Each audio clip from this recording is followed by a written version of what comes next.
हा शिवम पाटील, जोशी बेडेकर कॉलेजचा 12वीचा विद्यार्थी। घोडबंदर रोड इथून कॉलेजला जाण्यासाठी खासगी वाहतुकीवर त्याचा भर, कारण तो दृष्टीहीन आहे। टीएमटी बसच्या गर्दीत प्रवास करणं त्याच्यासाठी मोठं आव्हान। मात्र ठाण्याच्या वाहतूक शाखेनं घोडबंदर रोडवरच्या अवैध खासगी वाहतुकीला चाप लावला आणि शिवमची मोठीच अडचण झाली। त्यानं सहपोलीस आयुक्त लक्ष्मीनारायण यांना थेट फोन लावला आणि आपली अडचण सांगितली। मी कंट्रोल रूमला फोन केला।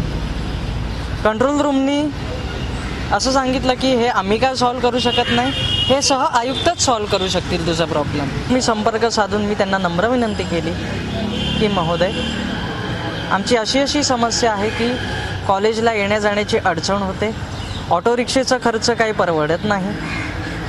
तर सरांना मी एवढीच विनंती केली की मी तुम्हाला अधिक त्रास देत नाही, तर तुम्ही आमच्या ज्या खासगी बस बंद झालेल्या आहेत त्या सोसायटीच्या आहेत त्या नेमक्या चालू करा।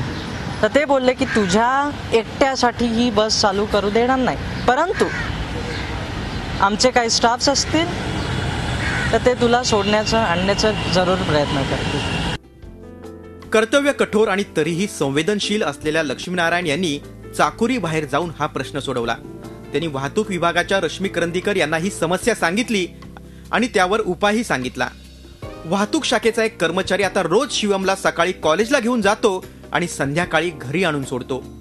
हवालदार जुबेर तांबोळी हे काम रोज न कंटाळता करतायत, त्यांना या कामात आनंद मिळतोय।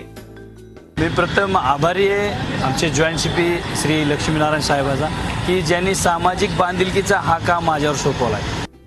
नेहमीच्या पठडी बाहेर जाऊन आपल्या दृष्टीहीन मुलाची अडचण सोडवणारे लक्ष्मीनारायण आणि शिवमला कॉलेजला घेऊन जाणारे तांबोळी यांचं रोहिणी पाटील यांनी कौतुक केलंय।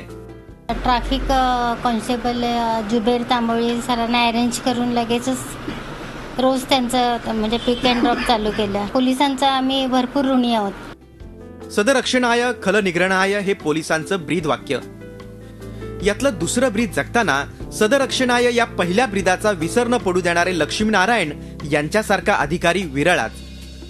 Kapil Raut, Zee Media, Thane. Zee 24 तास रहा एक पाऊल पुढे।